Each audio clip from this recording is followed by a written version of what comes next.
เย็นมันมาแต่เพิ่งร่นหรอครับใช่ไหมล่ะ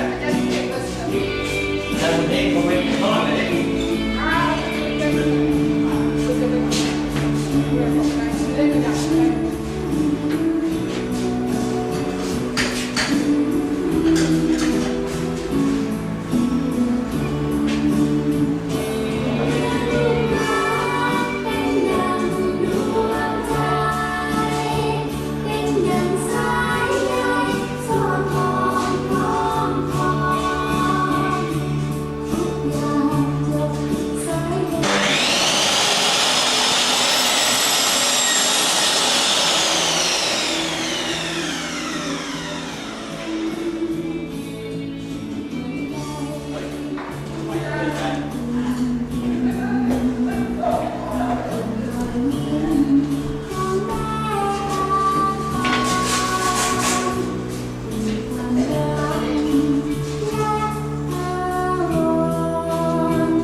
เวลาหมุนเปลี่ยนไปสุขสดใสไม่เคยเดินตามอันเวลาหมุนเปลี่ยนหมุนตามทักโคนแต่ความทุกคนในเวลาเหงาเปลี่ยนก็หมดเอาความฝันของฉันต่อเดินเวลาเป็นมาช่วยเสริมสารเป็นความสดใสไม่ยากมากให้แค่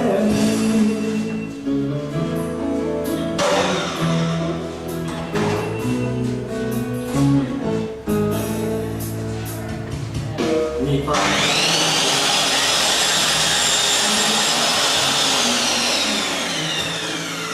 เป็นความจริงที่แตกสลายใส่เบ้าหลอมรวมเป็นพลังเอาความเลวที่เกาะเกิดกันกลั่นมันทิ้งกลิ้งเป็นตะโกนโอ้น้ำตาที่เคยเปียกมอนให้รักรบร่างคนร้อนให้ชุ่มเต็มไม่ย่ำยีฝันน้ำลมลอยหยุดอีกน้อยแสงปรีฝันนั้นยังมีสิ่งสดใสในคืนเดือนดับรอตะวันรุ่งมาจะลาไม่รบกวนอยากคุณรักชวนก็ยังควรแสนยิ่งอ่อนรอเรื่องรองในคืนข้างแรม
ตีนเสา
นอกจากมันมีตัวนี้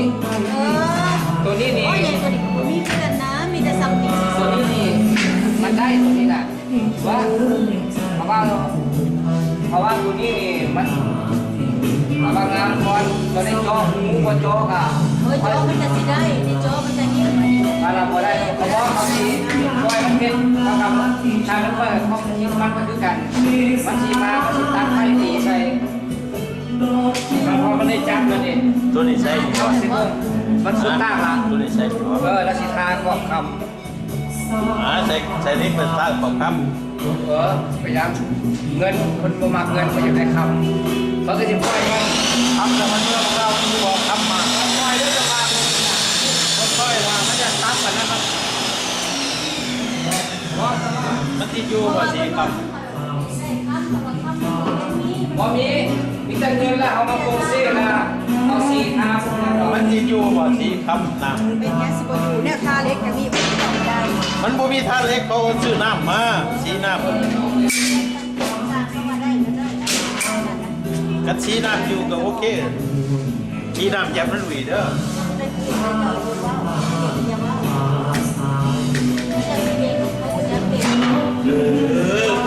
จะเป็นถ้าเราสีคำปัจจุบันเนี่ยมันมีแต่ว่าเป็นสีน้ำ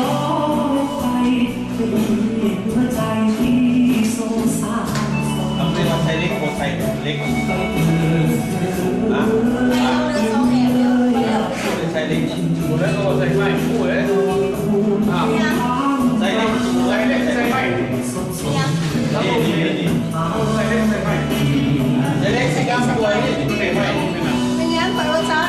ใส่ไฟใส่เล็กจักแรกๆสั่งเขาสั่งถ้าเราใส่ไม่มันจะต้องไปต่อต่อใส่ตีไปตีมานั่นก็จะสีเห็ดเหรออ้าวก็ใส่คนรับได้ตามใช่ไหมใส่รับสิ่งคนได้เป็นตามตัวนี้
งแม่นแรกนะแกงแม่นได้แกงแม่นได้โอ้ใครกันแล้วบุญช่องเจ้าอ่ะโอเคแม่โอ้รู้ของเจ้าเหรอนั่งวันเอาจะมีแกงแม่นสิบมือเลยพวกเล็กพวกแม่ชอบแบบนั้นแกงแม่นวันตายวันนั้นเขาชิ้นเจ้าตัวไปได้นอกจากที่เราหมดไปเจ้าเฮ็ดเนี่ยโอ้เฮ็ดมุกพอเฮ็ดเลยโอ้เฮ็ดยังก็ยาวแล้วช่วยเรื่องมาได้